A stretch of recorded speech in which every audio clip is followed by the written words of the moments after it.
Pride and Prejudice Chapter 41. The first week of their return was soon gone. The second began. It was the last of the regiment's stay in Meryton, and all the young ladies in the neighbourhood were drooping apace. The dejection was almost universal.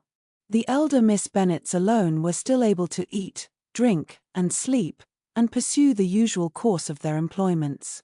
Very frequently were they reproached for this insensibility by Kitty and Lydia, whose own misery was extreme, and who could not comprehend such hard-heartedness in any of the family. "Good heaven! What is to become of us? What are we to do?" would they often exclaiming the bitterness of woe. "How can you be smiling so, Lizzie?" Their affectionate mother shared all their grief.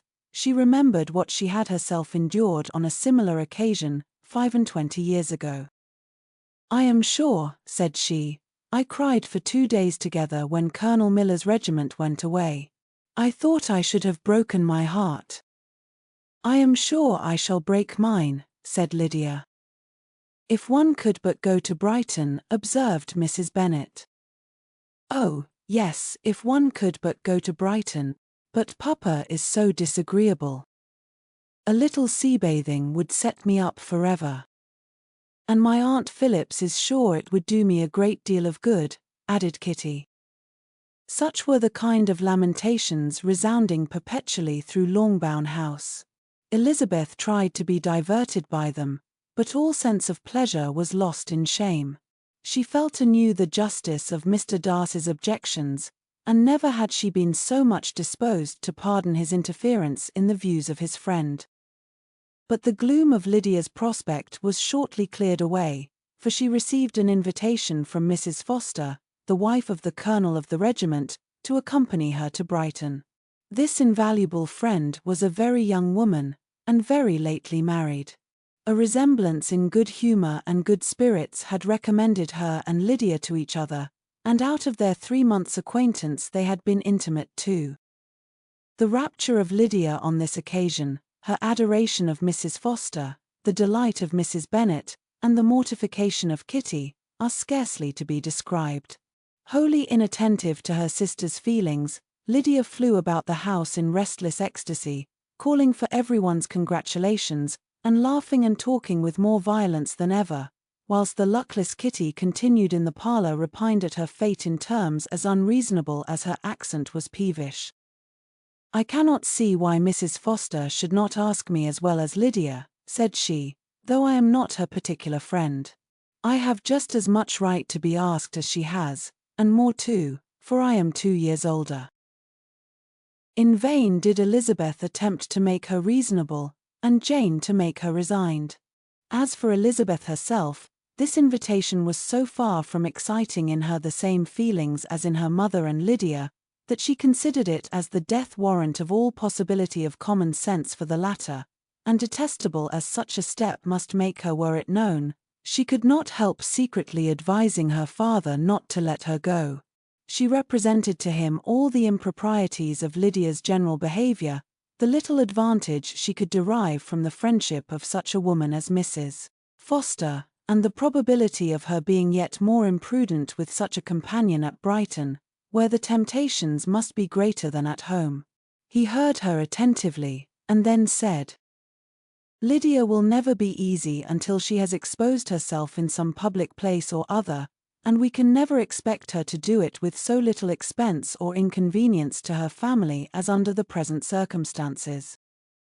"If you were aware," said Elizabeth, "of the very great disadvantage to us all which must arise from the public notice of Lydia's unguarded and imprudent manner and which has already arisen from it, I am sure you would judge differently in the affair." "Already arisen," repeated Mr. Bennet. "What, has she frightened away some of your lovers? Poor little Lizzie! But do not be cast down.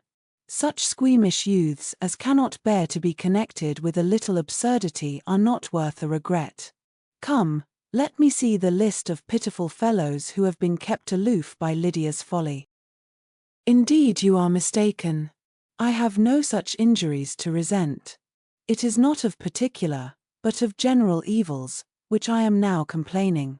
Our importance, our respectability in the world must be affected by the wild volatility, the assurance and disdain of all restraint which mark Lydia's character. Excuse me, for I must speak plainly. If you, my dear father, will not take the trouble of checking her exuberant spirits, and of teaching her that her present pursuits are not to be the business of her life, she will soon be beyond the reach of amendment. Her character will be fixed, and she will, at 16, be the most determined flirt that ever made herself or her family ridiculous. A flirt, too, in the worst and meanest degree of flirtation, without any attraction beyond youth and a tolerable person, and, from the ignorance and emptiness of her mind, wholly unable to ward off any portion of that universal contempt which her rage for admiration will excite. In this danger Kitty also is comprehended. She will follow wherever Lydia leads.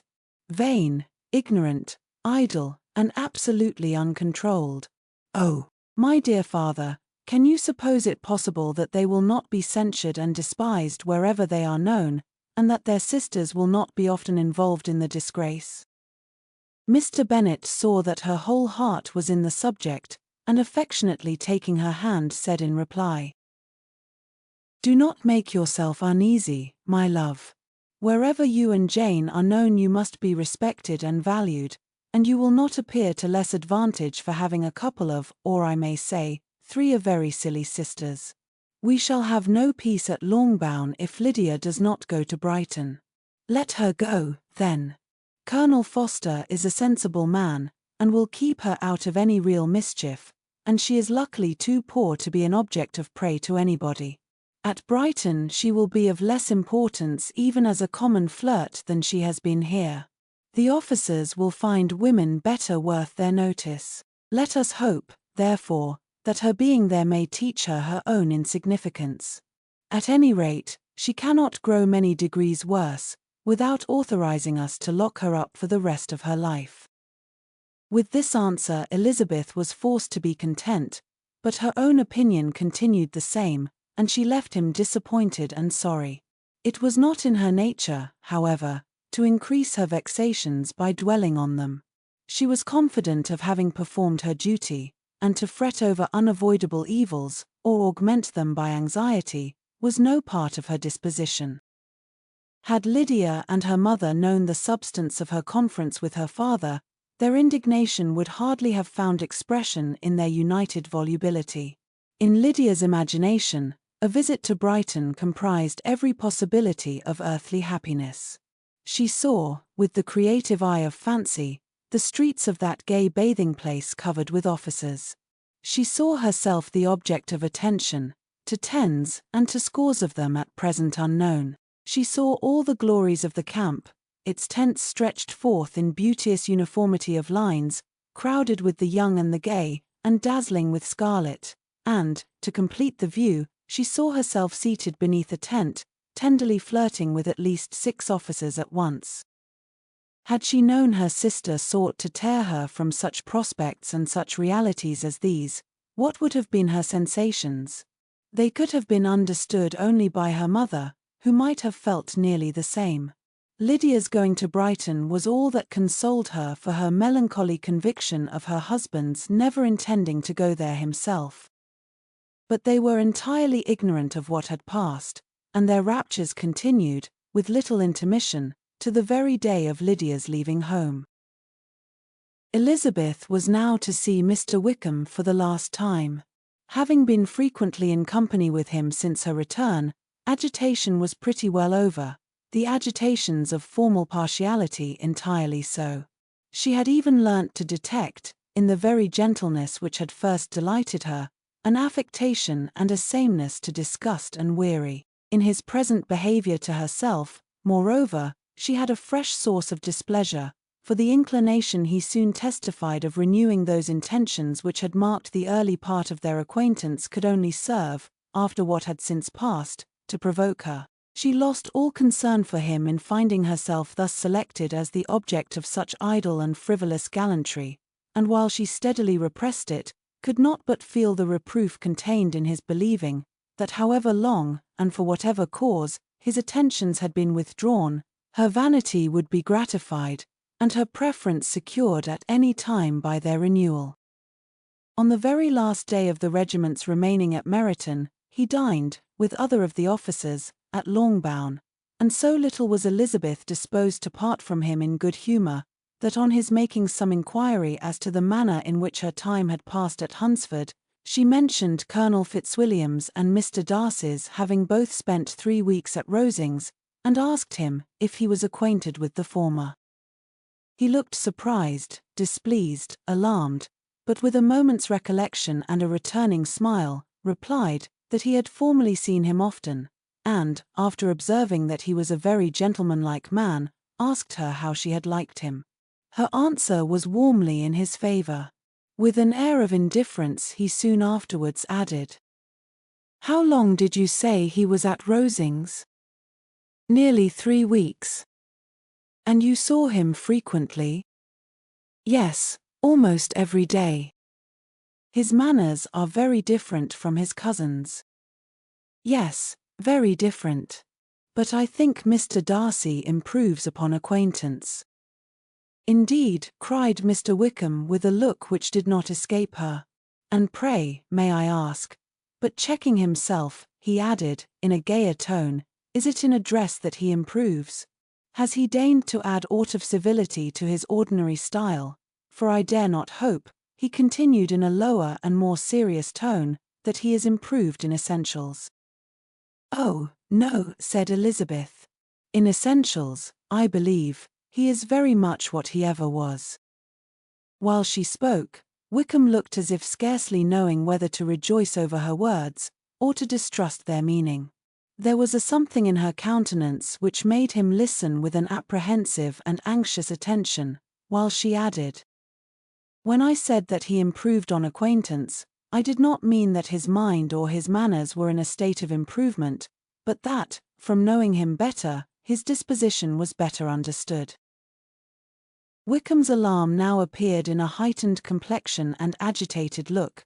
For a few minutes he was silent, till, shaking off his embarrassment, he turned to her again, and said in the gentlest of accents, "You, who so well know my feeling towards Mr. Darcy, will readily comprehend how sincerely I must rejoice that he is wise enough to assume even the appearance of what is right. His pride, in that direction, may be of service, if not to himself, to many others, for it must only deter him from such foul misconduct as I have suffered by.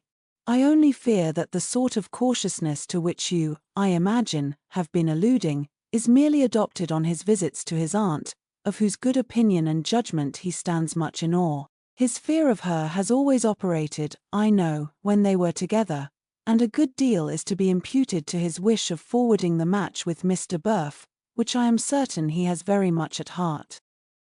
Elizabeth could not repress a smile at this, but she answered only by a slight inclination of the head.